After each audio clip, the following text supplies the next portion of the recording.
আসসালামু আলাইকুম viewers, welcome back to Tania's kitchen. আজকে তৈরি করে দেখাবো নতুন আরেকটা রেসিপি, দুধ পুলি পিঠা। দুধ পুলি পিঠা আমরা সবাই খুব পছন্দ করি, ছোট বড় সকলেই। শীতের দিনে কিন্তু এই পিঠাটা খুব বেশি মজা লাগে। আর বরিশালের ঐতিহ্যবাহী এই পিঠাটা আজকে আমি একটু ভিন্নভাবে তৈরি করে দেখাবো। আপনারা সাধারণত নারকেলের খাজা দিয়ে এটা তৈরি করেন, আমি আজকে দুধের খিরসা দিয়ে পিঠাটা তৈরি করে দেখাবো। এজন্য প্রথমে আমি 2 লিটার দুধ নিয়েছি। দুধটাকে আমি জাল করে 1 ঘন্টার মতো প্রায় জাল করেছি। এটা আমি এই পর্যায়ে হাই হিটে জাল করে নিয়েছি। এখন আমার 1 ঘন্টা পরে দেখুন দুধটা অনেকটা কমে এসেছে। এই পর্যায়ে আমি চিনি দিয়ে দিচ্ছি 1.5 টেবিল চামচ পরিমাণে। খিরসা চিনিটা একটু কম হলে ভালো হয়। এই পর্যায়ে আমি এলাচ গুঁড়ো দিচ্ছি জাস্ট ফ্লেভারের জন্য। এটা দিয়ে খুব ভালো করে নাড়িয়ে চাড়িয়ে নিচ্ছি, জাল করে আরও ঘন করে নিচ্ছি। এটা একদম ঘন হয়ে যাবে খিরসাটা। এই খিরসাটা দিয়ে আমরা পাটিসাপটা তৈরি করি, তবে এই পুলি পিঠার এই খিরসাটা দিয়ে যদি তৈরি করেন দুধ পুলি, তাহলে কিন্তু টেস্টটা অসাধারণ লাগবে। জাস্ট একবার খেলে বারবার খেতে মনে চাইবে। এই পর্যায়ে আমার খিরসাটা কিন্তু প্রায় রেডি হয়ে গেছে, এবং এই পর্যায়ে চুলার আঁচটা কমিয়ে রাখবেন আর অনবরত নাড়তে থাকবেন। দেখুন একটু পানি আছে হালকা, এটা কিন্তু ঠান্ডা হয়ে গেলে শুকিয়ে যাবে। এখন আমি সাইড করে ওটা রেখে দিয়েছি, আর চুলায় আমি 2 কাপ পরিমাণ পানি দিয়েছি চালের গুঁড়াটা সিদ্ধ করার জন্য, আর সামান্য লবণ দিয়ে পানিটা ফুটিয়ে উঠেছে ওই পর্যন্ত ওয়েট করছি। এখন 1 কাপ পরিমাণ চালের গুঁড়া আমি দিয়ে দিয়েছি। এটা শুকনো চালের গুঁড়া, আতপ চাল আর সিদ্ধ চাল মিশানো গুঁড়ো করা।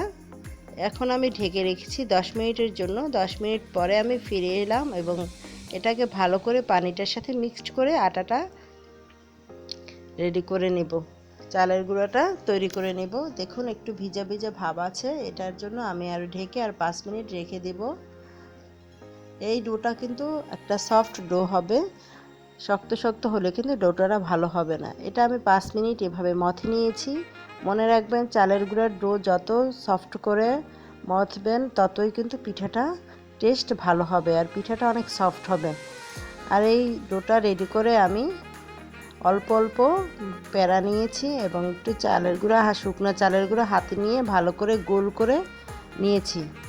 গোল করে নিয়ে এটা মাঝখান থেকে হাতে করে আমি চেপে চেপে চারপাশ থেকে বড় করে নিয়েছি, একটা বাটির মতো তৈরি করে নিয়েছি। এখন এখানে অল্প অল্প করে এটা পুর দিয়ে দিচ্ছি ভিতরে। দেখুন পুরটা কিন্তু অনেকটাই ঘন হয়ে গেছে। এবার আস্তে করে মুখটা আটকিয়ে আমি পুলি পিঠার মতো চারপাশ পাশটা একটা খাস কেটে দিচ্ছি যাতে পুরটা বেরিয়ে না আসে। এইভাবে করে ভালো করে সিল করে দিবেন। পিঠাটাও কিন্তু দেখতে অনেক সুন্দর হয়েছে। এবার একটা ভিজা রুমাল দিয়ে আমি পিঠাগুলোকে ঢেকে রাখছি। এটা ঢেকে রাখার ফলে কিন্তু পিঠাগুলো ফেটে যাবে না, তা না হলেও কিন্তু পিঠাগুলো ফেটে যাবে। এভাবে আমি আরেকটা করে দেখিয়ে দিচ্ছি। এই পিঠাটা আপনারা নর্মাল ফ্রিজে রেখে 2-3 দিনের পর্যন্ত রেখে খেতে পারবেন। এটার স্বাদ অপরিবর্তিত থাকবে। তাছাড়া ডিপেও আপনারা রাখতে পারেন সংরক্ষণ করে খাওয়ার জন্য। এভাবে করে পিঠাটা তৈরি করলে সবারই খুব ভালো লাগে, আর এই পিঠার স্বাদ অসাধারণ।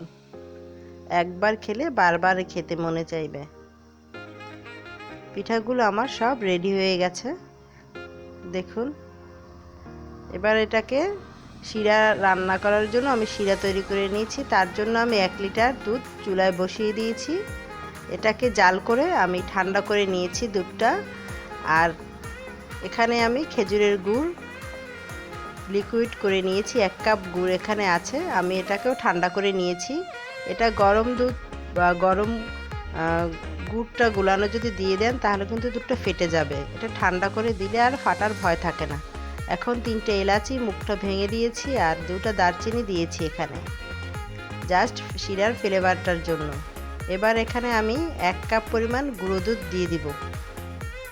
গুঁড়ো দুধটা দিয়ে আমি অনবরত নেড়েচেড়ে মিক্সড করে নেব। এখানে কিন্তু দুধটা আর আমি জাল করে ঘন করে নিব না। এই পর্যায়ে আমি দুধটা ফুটে উঠেছে, আমি পিঠাগুলো সব দিয়ে দিচ্ছি। পিঠাগুলো কিন্তু আস্তে আস্তে করে দিবেন, সবগুলো একসাথে ছেড়ে দিবেন না।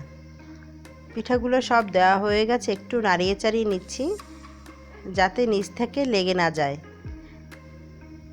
2-3 মিনিট নেড়েচেড়ে দেওয়ার পর আমি ঢেকে রান্না করব প্রায় 15 মিনিটের মতো। এই সময় চুলার আঁচটা মিডিয়াম আঁচে রাখবো। দেখুন পিঠাগুলো কিন্তু আমার একদম উপরে ভেসে উঠেছে। আর এখন এই পর্যায়ে আমি আরও 10-15 মিনিট রান্না করব এভাবে, তাহলে পিঠাগুলো একদম সিদ্ধ হয়ে যাবে আর শিরাটা অনেকটা টেনে যাবে। দেখুন পিঠাগুলো আমার তৈরি হয়ে গেছে, আমি জাস্ট এখন আপনাদের দেখাচ্ছি। আশা করি আমার ভিডিওগুলো আপনাদের ভালো লেগেছে বা লাগে। আমার চ্যানেলটি প্লিজ সাবস্ক্রাইব করবেন, লাইক কমেন্ট করে আমার সাথেই থাকবেন। একটা পিঠা দেখুন কেটে দেখিয়ে দিয়েছি, পিঠাটা কিন্তু অনেকটা নরম হয়েছে। আজকের মতো এই পর্যন্তই, পরবর্তী ভিডিও নিয়ে আবার দেখা হবে। আল্লাহ হাফেজ।